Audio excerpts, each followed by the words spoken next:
주님께서 우리와 함께 하십니다.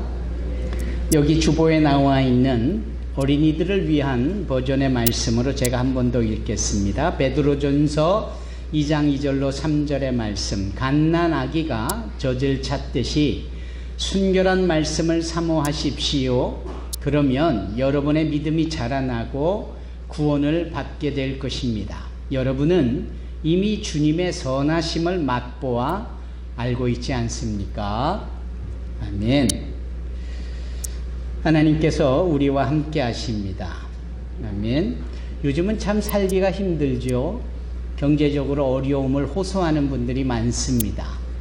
갑작스런 난방비의 급등, 전기료의 급등, 이런 것들이 추운 겨울을 더 춥게 만들고 삶이 어려운 경제적인 어려움을 더 가중시키는 듯 싶습니다. 그러나 실은 더 어렵다라고 여겨지는 심리적인 느낌은 아마도 그 전에 풍족하고 이러한 위협이나 실제적인 경제적인 어려움이 없었을 때에 우리가 젖어 있는 것에 대한 결과물은 아닐까 하는 생각도 해봅니다. 너무 풍족함에 젖어 있다 보니까 상대적으로 자그마한 빈곤함에 아주 크게 어려워하고 힘들어하는 모습일 수도 있겠다라는 것이죠. 이런 점에서 우리가 오늘 본문의 말씀을 좀 살펴보기를 원합니다. 사람들은 음악을 좋아합니다. 음악을 듣는 것을 좋아합니다. 그런데 그 음악을 좋아하는 정도에 따라서 조금 다른 분들, 귀가 예민한 분들도 계세요. 그래서 같은 음악이라도 어떤 악기로 연주하느냐에 따라서 그걸 예민하게 더 좋아하거나 또 덜하게 느끼는 경우도 있습니다. 우리 교회의 피아노는 삼익입니다. 그런데 그렇게 연주되어지는 곡 자체에 대해서 하나도 덜해 보이지 않고 은혜가 있다라고 저는 생각을 합니다. 그런데 예민한 분들은 삼익보다는 야마 피아노가 더 좋지, 듣기 좋지, 소리가 좋지. 네, 실질적으로 그렇습니다. 객관적으로 그렇게 인정되고 있어요. 그러나 아무리 야마하 피아노라고 해도 스테인웨이 앤 선이라는 브랜드가 되어져 있는 세계 최고의 피아노의 소리를 들어보고 나서는 야마하도 별거 아니구나. 그리고 스테인웨이 앤 선이라는 이 브랜드를 대단히 좋아하게 됩니다. 같은 곡을 연주해도 그렇게. 이런 것들이 소위 음악의 맛을 아는 사람들의 이야기일 수 있는 겁니다. 꼭 음악만이 아닐 수 있을 거예요. 모두의 말씀드린 경제적인 어려운 부분들은 아마도 이런 것일 수 있습니다. 자동차를 소위 빛과 번쩍한 걸 잘 타고 다니다가 어려움이 직면되어지면서 자동차를 관리하기가 어려워서 이제 버스를 타고 다니고 전철을 타고 다니고 불편하죠. 불편할 수 있는 겁니다.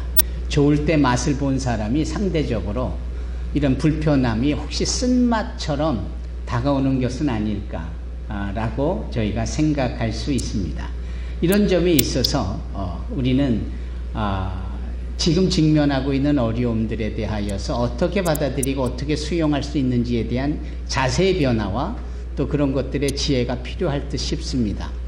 거꾸로 말입니다. 일부러 불편함을 택하는 분들도 있지 않습니까?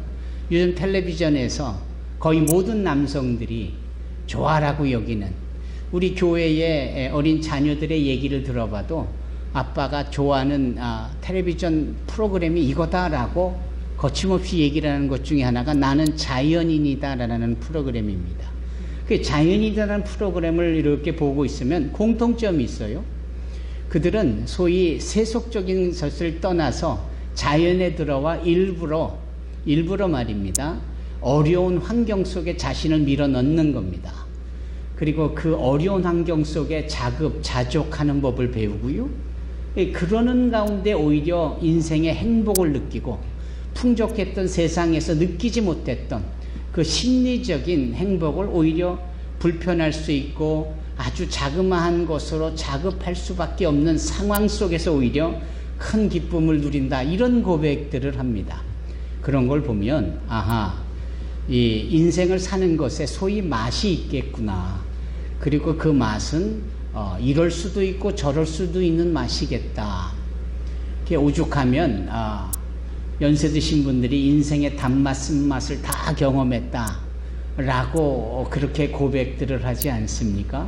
그런데 우리가 말입니다, 하나님께서 우리를 소위 다루시는 방법이라 할까? 하나님께서 우리에게 허락하시는 것이라 할까? 이것이 무엇이냐면은 소위 맛을 보게 하신다라는 거예요. 맛을 보게 하신다. 예를 들면 시편 34편과 같은 말씀 속에서 주님이 아예 이렇게 표현하시기도 해요.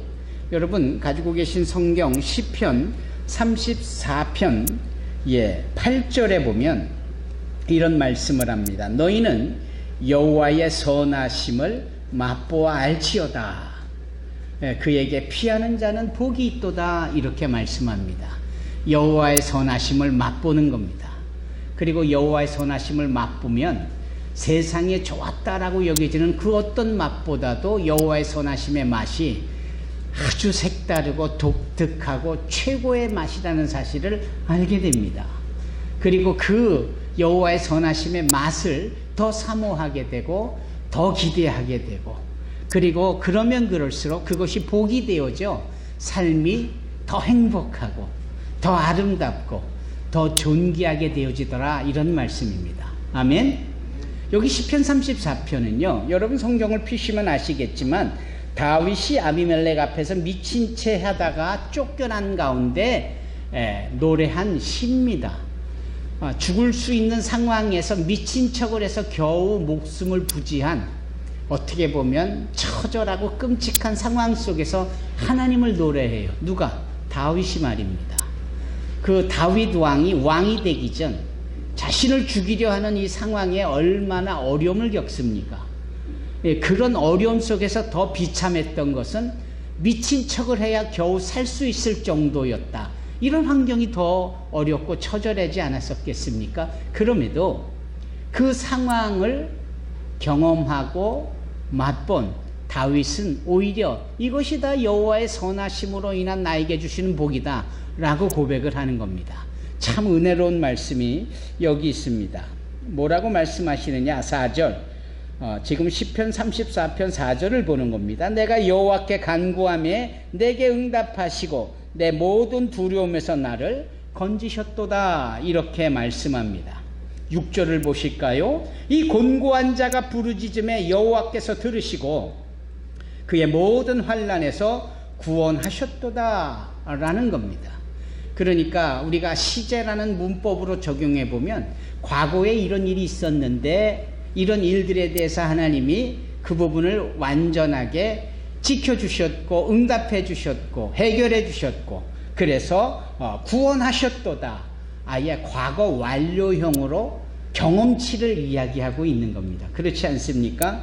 그런데 7절에 보니까 여호와의 천사가 주를 경외하는 자를 불러 진치고 그들을 건지시는도다. 건지시는도다. 이것은 과거에 건지셨도다가 아니라 지금 나에게 건지시고 계시는 현재 진행형입니다. 중학교 정도 되면은 이제 시제를 배우면서 과거형, 현재형, 미래형 이런 것들을 배워나가거든요. 그런데 성경에 보면 이런 신앙의 고백 속에 과거에 있었던 일, 현재 진행되어지고 있는 일들, 앞으로 있을 이 미래형에 대한 것들도 자세히 고백이 되어지고 있는 겁니다. 특히 10절에 보면 젊은 사자는 궁핍하여 줄일지라도 여호와를 찾는 자는 모든 좋은 곳에 부족함이 없었었도다. 없어지고 있다가 아니라 없으리로다. 미래형인 거예요. 이런 점에 있어서 과거와 현재를 경험해 보니까 앞으로 미래도 아무 문제, 아무 염려, 아무 걱정 없을 것이다. 완전히 내일을 주님 앞에 맡기는 이런 고백을 할 수 있는 것이죠. 이렇게 과거든 현재든 경험을 하면서 맛을 본 사람이 고백할 수 있는 내용이에요.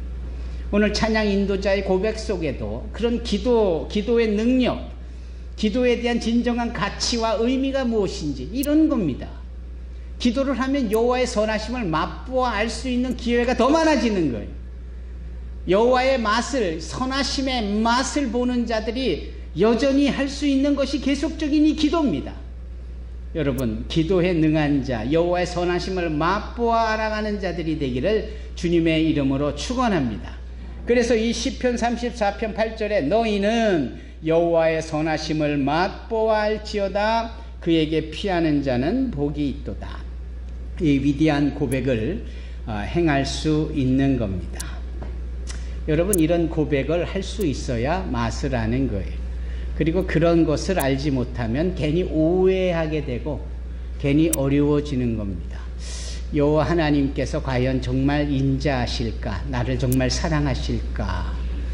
이렇게 오해도 하게 되고 착각을 하게 되는 경우가 왕왕 있는 겁니다. 여러분, 로마서를 한번 펴보실까요? 신약 성경 로마서입니다. 로마서 2장입니다. 사도행전 다음의 책인 로마서 2장에 뭐라고 말씀하고 있을까요? 로마서 2장 4절 말씀입니다. 제 성경으로는 241쪽인데요. 로마서 2장 4절 말씀에 이렇게 말씀합니다. 혹 네가 하나님의 인자하심이 너를 인도하여 회개하게 하심을 알지 못하여 그의 인자하심과 용납하심과 같이 길이 참으심이 풍성함을 멸시하느냐. 이렇게 여호와 하나님의 인자하심을 경험하지 못하면 하나님이 이렇게 저렇게 인도하시는, 회개케 하시는, 복 주시는 일들을 착각하고 오해하면서 심지어는 그러한 하나님의 선하심을 아무것도 아니다, 나하고는 상관이 없다 라고 멸시한다 이 말이에요. 여러분, 이게 우리에게 주시는 말씀입니다. 몇 주 전 우리가 성경을 읽을 때 그 나단 선지자와 다윗 왕의 대화 속에 그렇게 남의 것을 뺏어 온 손님을 접대했던 이 부한 사람에 대하여 다윗이 나단 선지자로부터 그 말씀을 듣는 순간 불같이 화를 냈잖아요. 바로 그 순간에 나단 선지자가 이 다윗에게 왕이여, 이게 지금 당신에게 하는 말이다. 뭐가 부족해서 우리 아이 안에 밧세바를 취하였느냐? 라고 따져 묻는 상황 앞에 다윗이 덜컥 마음이 내려앉으며 회개가 이루어지지 않습니까? 이게 지금 시편 말씀에서 로마서 말씀으로 넘어가는 이 모든 말씀들이 우리 각자에게 주시는 말씀이에요. 우리가 살아가면서 여호와의 인자하심을 맛보아 알지 않으면 그분이 주시는 일들에 대해서 오해하기 십상이고, 그분이 베푸시는 자비와 긍휼의 역사를 나와 상관이 없다라고 멸시하기 쉽다 이 말이에요. 여러분, 우리가 하나님의 인자하심을 맛보아 알아야, 아하, 이게 하나님이 나를 사랑하시는 역사로구나, 이게 하나님이 나에게 주시는 그 위대한 사랑의 증거로구나 알면서 더 많은 것을 기대하게 되고 그분의 선하심을 복으로 여긴다 이 말이에요. 아멘. 여러분, 나에게 주시는 말씀입니다. 여러분 각자에게 주시는 말씀이에요. 다시 한번 로마서 2장 4절의 말씀을 다 같이 읽어보십시다. 시작. 혹 네가 하나님의 인자하심이 너를 인도하여 회개하게 하심을 알지 못하여 그의 인자하심과 용납하심과 같이 길이 참으심이 풍성함을 멸시하느냐. 예, 그렇습니다. 이렇듯 살아가면서 하나님을 맛보아 알 수 있는 저와 여러분이 되기를 주님의 이름으로 축원합니다.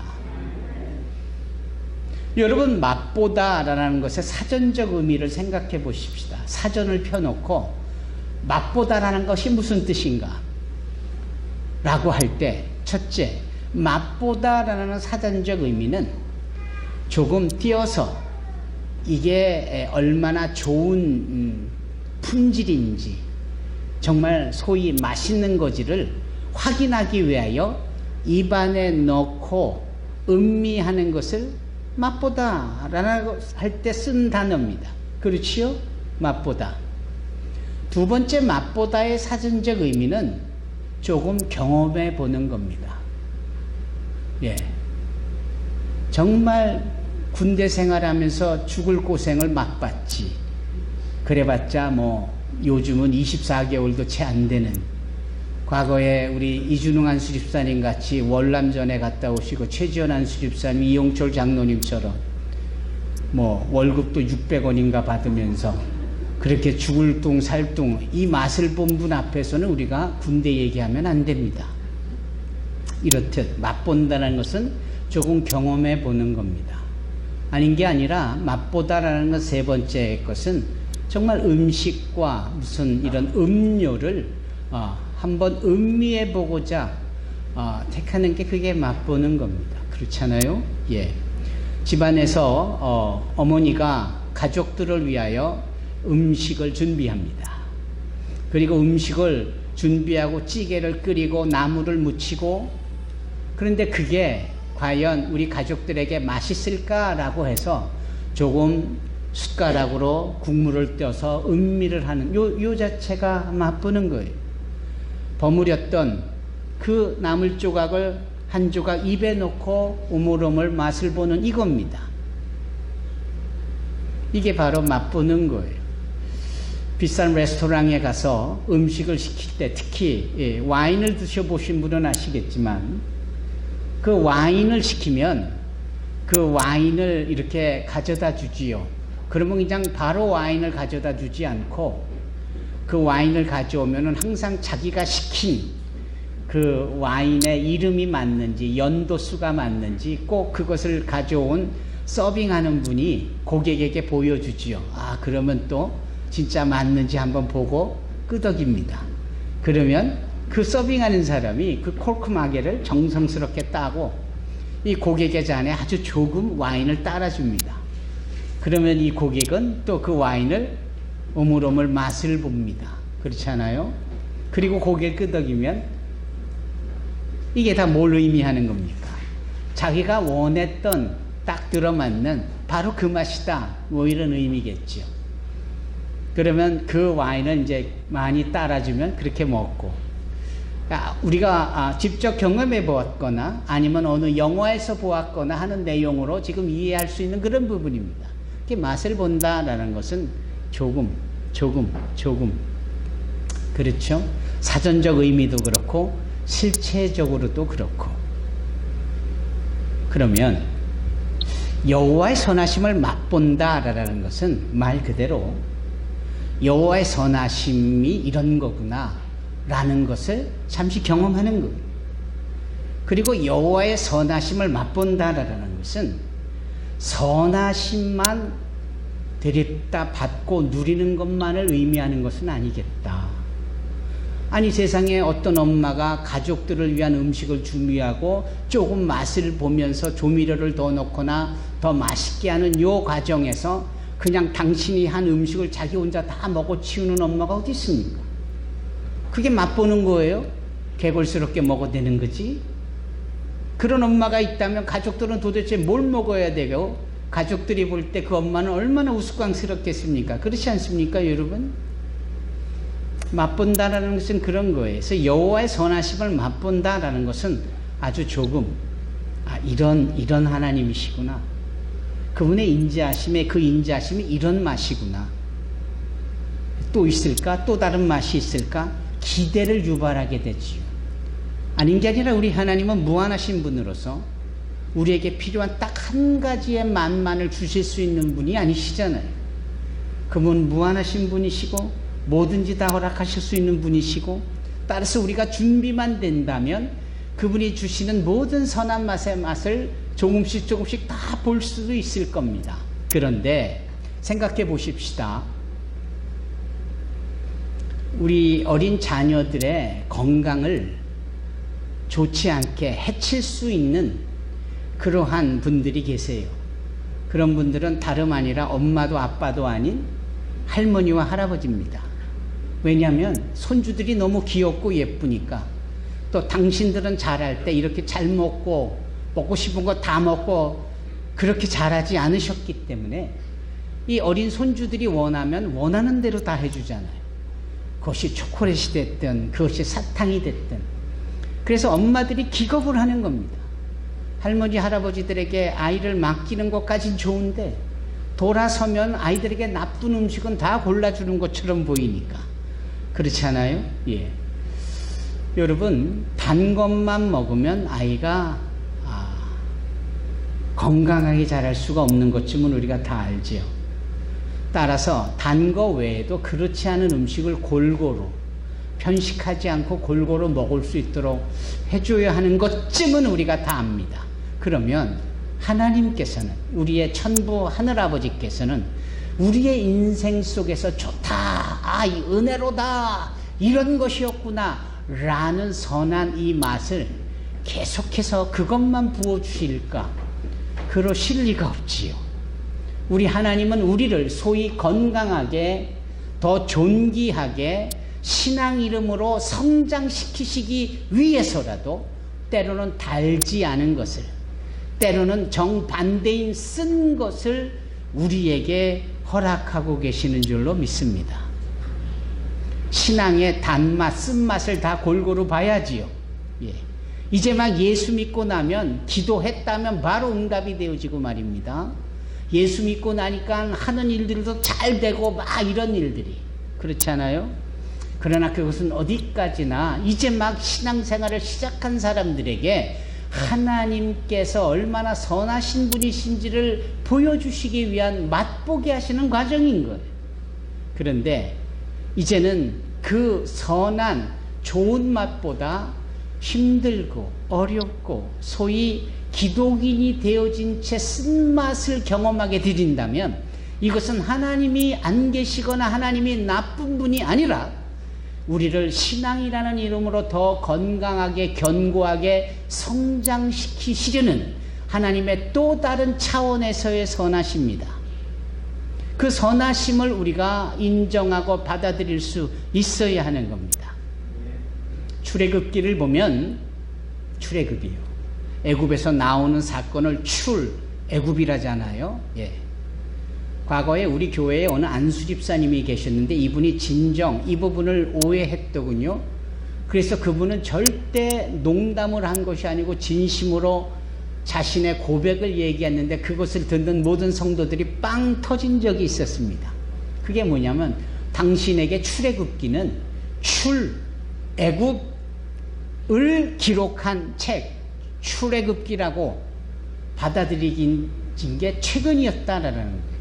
당신은 항상 출애굽기를 들으면 추레를 굽는다. 추레가 뭘까? 추레가 뭔데 구워야 하나? 이걸 고민했다라는 거예요.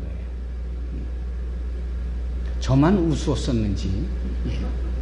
출애굽이라는 것은 애굽에서 나왔다. 그것을 기록한 것이 출애굽기입니다. 아시다시피 애굽은 세상을 나타내는 일종의 심볼이잖아요. 그래서 우리가 다 세상 속에 있었지만 세상 속에 있었던 우리를 끄집어내셔서 인생의 광야의 길을 거쳐 젖과 꿀이 흐르는 약속의 땅 가나안, 그 천국을 예표하는 곳으로 우리를 인도해 가시는 우리의 인생의 여정 속에 나타난 하나님의 은혜와 자비와 긍휼의 사랑의 역사를 고스란히 기록해 놓은 책이 출애굽기 아닙니까? 그 출애굽기에 보면은 이제 막 애굽에서 떠나려고 하는 그런 상황에 있어서 주님께서 다음과 같이 세 가지를 택하여 취하라라고 말씀합니다. 첫째는 그 예수 그리스도를 예표하는 어린 양을 잡아 불에 구워 먹으라 라고 말씀합니다.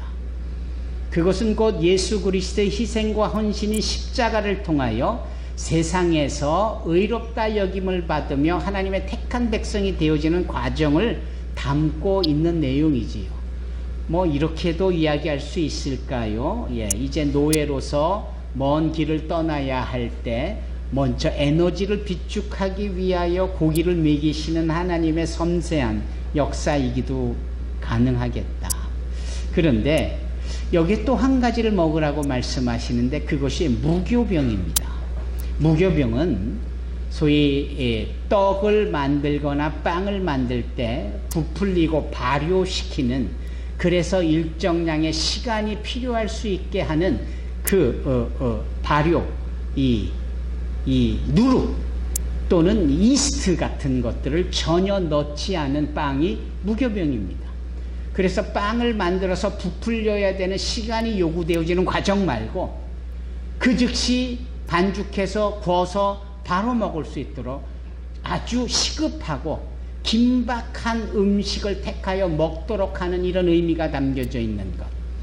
그래서 출애굽이라는 세상을 떠나 하나님의 예비하시는 길로 나아가려 할 때에 내일 하겠다, 모레 하겠다 이런 게 아니라 지금 여기서 즉시 뭔가 이렇게 긴박함을 말씀하고 있는 내용이 바로 이 무교병입니다. 그런데 오늘 본문에 즈음하여서 강조하고 있는 또 하나의 음식물이 있는데 그 음식물이 무엇이었죠? 첫째는 양과 두 번째 무교병과 세 번째 무슨 나물이었는데 바로 쓴 나물입니다. 그냥 나물이 아니라 쓴 나물. 먹어보니 써서 이맛살을 찌푸리게 하고 눈을 찌끗 감게 하는 그 맛, 쓴 맛. 왜 쓴 나물을 먹으라고 주님은 말씀하셨을까?